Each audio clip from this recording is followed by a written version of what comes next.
Douglas Murray, Sie sind Autor von der Selbstmord Europas und jetzt der Wahnsinn der Massen. Sie sprechen hier auf einer Konferenz über Nationalismus, sagen von sich selber aber, dass Sie kein Nationalist sind. Douglas Murray, you're speaking at a conference here about nationalism, but you say of yourself that you're not a nationalist. Why are you here? Well, firstly, because I was asked. Secondly, I'm very interested in nationalism across Europe, which I think can be a force for good and can be a force for ill. Secondly, because in the British context, nationalism is not quite right for summing up the sentiments that some of us feel. Patriotism would be a recognizable and desirable term, but I regard myself as patriotic, but not as a nationalist. But patriotism is, I think, a better way to sum up the attitude I regard as being suitable, which is an attitude of gratitude towards what you have, rather than, let me say, celebratory top-thumping. Also Douglas sagt, dass es einen guten Nationalismus und einen schlechten Nationalismus geben kann und das Wort, das er vorziehen würde, der Patriotismus ist und der eigentlich der Hilfreiche sein kann. Now, what do you think a conference like this can achieve? Was erwarten Sie von so einer Konferenz? Well, one of the things it can achieve is to give us all a better sense of who is out there across Europe.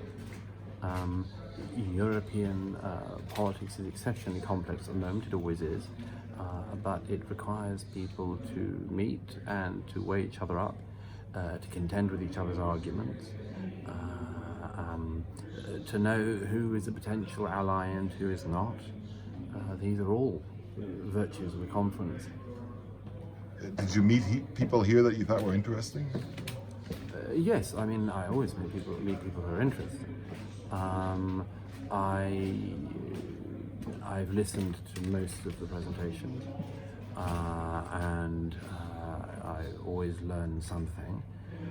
What's in some ways most interesting is always the fact that stories are similar across Europe and yet different in each country, so that persistent themes, or certain themes persist, but they have different tones, different words, different associations in each country, and sometimes slightly different circumstances. Also er hat hier viele interessante Leute kennengelernt und festgestellt, dass man viele Gemeinsamkeiten hat, aber auch viele Unterschiede, dass jedes Land seine eigenen Schwerpunkte und Themen hat, aber sich dann doch im Großen und Ganzen wiederfinden können. Now, you said in your talk that you think the German media and the American media don't give an adequate representation of what Brexit means. Sie haben gesagt, dass die deutschen Medien, vor allem und die US-Medien, den Brexit nicht richtig darstellen. Wie sollte man ihn darstellen? How should Brexit be portrayed and why are they not doing it?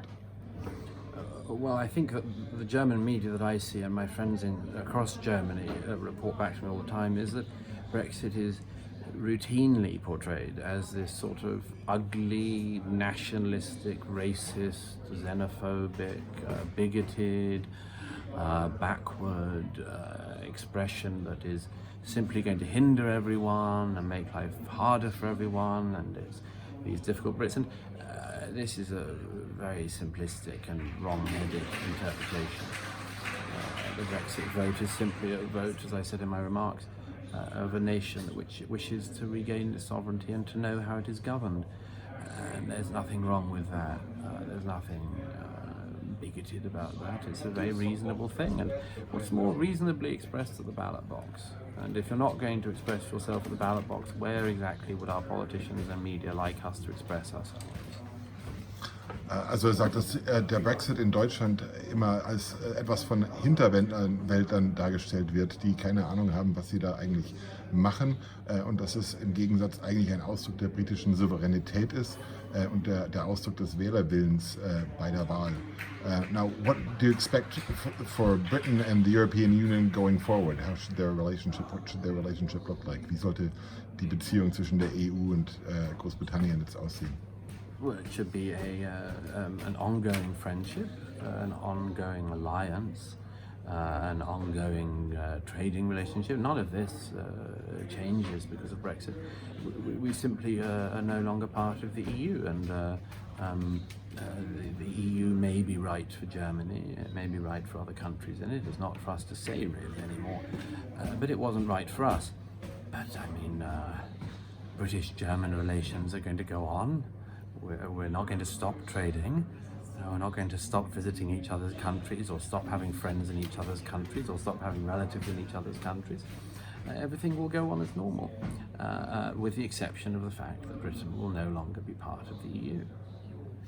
Also er sagt, dass die Beziehungen zwischen Deutschland und England immer noch weitergehen werden, dass man immer noch Handelsbeziehungen behalten kann, dass England jetzt einfach seine Selbstständigkeit wieder erlangen wird und dass man trotzdem befreundet bleiben kann. What do you see as the future of the conservative movement, judging from a conference like this? Was ist die Zukunft der konservativen Bewegungen in Europa? Well, as I mentioned in my remarks at the conference, conservatism is different everywhere, and so it's very hard to see a totally organised movement. Some countries have better prospects for conservatism than others. There are some countries in which there isn't much tradition of conservatism. There are other countries where there is a strong conservative tradition, and some are ripe and some are not. There are historical reasons for that, but I don't think one can see simply great sea changes in favour or against conservatism. And it all depends on events. I mean, for instance, it depends on the financial system working. It requires on people feeling like they have a say in it, and indeed a stake in it. This and much more will all dictate that. Also es gibt viele verschiedene konservative Bewegungen in Europa und die sind von Land zu Land verschieden, meint er, und das hängt auch von Druck nach außen ab. Man kann nicht von allen Ländern auf einen Gesamttrend schließen. Thank you very much, Douglas. Thank you.